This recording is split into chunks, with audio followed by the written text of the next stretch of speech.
화장실 청소는 너무 귀찮고 늘 어려운데요. 바쁜 일상 속에서 청소를 미루다 보면 어느새 엉망이 되어 있죠. 보고 있자니 점점 더 커지는 곰팡이, 변기 옆에 붙은 세균들, 물때로 얼룩진 타일까지. 그래서 늘 고민이 됩니다. 독한 락스로 청소를 할 때마다 머리가 띵해지고 폐까지 아파오더라고요. 청소 중 락스 기체가 거실로 빠져나가 아이들까지 기관지가 해로워질까봐 걱정이 되기도 하고요. 그렇다고 문을 닫고 청소를 하자니 제가 죽겠더라고요. 요즘 락스 대신 가탄산소다로 많이들 쓰시는데 그마저도 독한 건 마찬가지입니다. 화장실 전체 청소는 손도 많이 가고 오래 걸리기 때문에 막막해하는 분들이 많으신데요. 저 또한 그렇습니다. 이렇게 화장실 청소 고민이시거나 방치하셨다면 오늘의 영상을 끝까지 한번 보세요. 화장실 청소 시작부터 막막하신 분들을 위해 락스나 과탄산소다 없이 10분 만에 쉽고 빠르게 끝낼 수 있는 방법을 알려드릴게요. 그래서 저희 집은 이렇게 루틴을 만들어서 청소를 하고 있는데요. 청소 전에 욕실용품들은 밖으로 빼고 빼기 힘든 용품들은 이렇게 걸어서 공중부양을 시켜줍니다.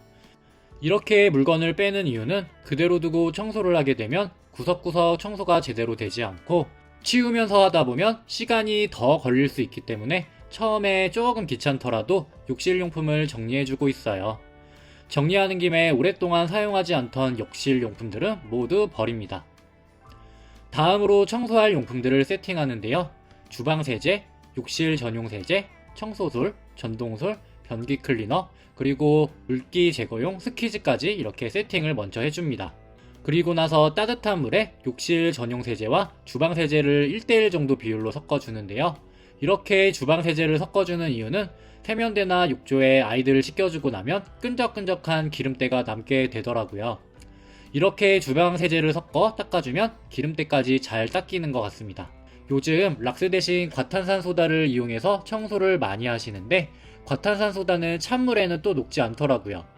그렇다고 뜨거운 물로 하게 되면 가루가 녹으면서 기체가 호흡기를 통해 들어올 수 있어서 아무리 마스크와 환풍기를 튼다고 해도 환기가 잘 안 될 수 있더라고요.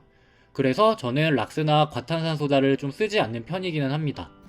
이제 욕실에 있는 물건은 모두 뺐고 세제도 만들어 줬으니까 이제부터 세제를 뿌리고 본격적으로 청소를 시작하겠습니다. 세면대와 욕조도 항상 기름때나 물때가 쉽게 쌓이게 되는데요. 그럴 때 이 주방세제로 섞어 활용하니까 잘 닦이더라고요. 이렇게 전동솔로 닦아주면 손으로 닦는 것보다 더 깨끗해지더라고요. 욕실을 닦아준 후 남는 세제로 욕실 벽면도 닦아요. 벽면을 닦을 때는 틈새 사이사이도 깨끗하게 닦아줍니다. 벽을 닦고 수전까지 닦아주는데요. 수전에는 이렇게 은근히 물때가 많이 끼게 되더라고요. 기스가 나지 않게 조심하면서도 구석구석 잘 닦아줍니다. 다음으로 변기는 욕실 전용 세제를 직접 뿌려 전체적으로 닦아주는데요. 이건 클린스틱이라는 제품인데요. 따로 세제를 뿌리지 않고도 물만 묻히면 이렇게 거품이 나와서 유용하게 쓰고 있어요. 특히 변기 아랫부분은 눈에 잘 띄진 않지만 곰팡이가 많이 낄 수 있어서 꼼꼼하게 닦아주고 있어요. 변기는 위쪽부터 변기 안쪽 순으로 하시면 좋습니다. 특히 손잡이도 오염이 되지 않을 수 있도록 깨끗하게 닦아주시면 됩니다. 다음으로 커버를 열고 안쪽 부분을 닦아주는데요. 가장자리를 깨끗이 닦아주고 변기 속을 청소하시면 변기가 아주 깨끗하게 청소가 됩니다. 처음엔 변기솔로 닦은 적도 있었는데요. 아무래도 변기에 세균이 많다 보니 솔은 조금 찝찝하더라고요. 그래서 일회용 변기 클리너로 닦고 클리너는 물에 잘 녹는 성분이라서 바로 버려주시면 정말 간편합니다. 위생 걱정도 덜어줄 수 있고요. 여기서 전체적으로 중요한 부분이 있는데요. 깨끗한 공간부터 더러운 공간 순서 방향으로 청소를 해주시면 좋습니다. 왜냐하면 변기를 닦은 후 욕조나 벽면을 닦게 되면 오히려 세균이 번질 수 있기 때문이죠. 그러니까 최대한 깨끗한 부분부터 마지막으로 변기, 배수구까지 순서대로 청소를 해주시면 좋습니다.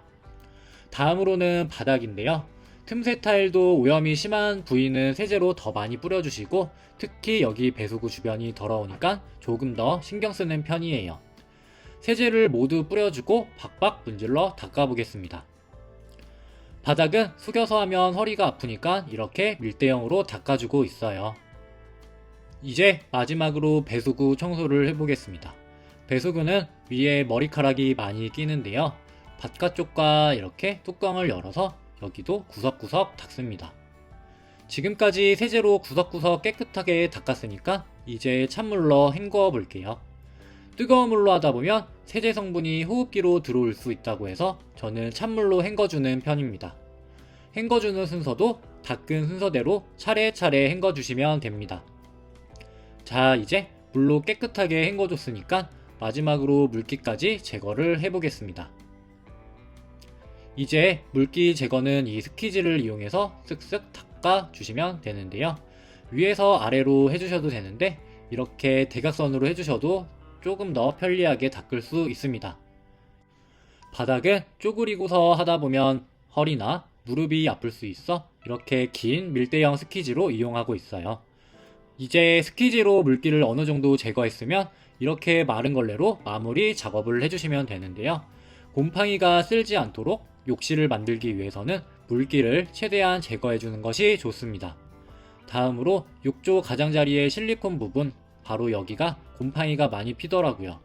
그러니까 여기도 물기를 마른 수건으로 닦아볼게요. 그리고 변기를 닦아주고 마지막으로 바닥에 있는 물기를 제거할 건데요. 바닥은 편리하게 발로 닦아주셔도 좋습니다. 자, 이렇게 물기 제거까지 모두 마쳤는데요. 저는 보통 10분 내에 한다라는 생각으로 청소를 하는데요.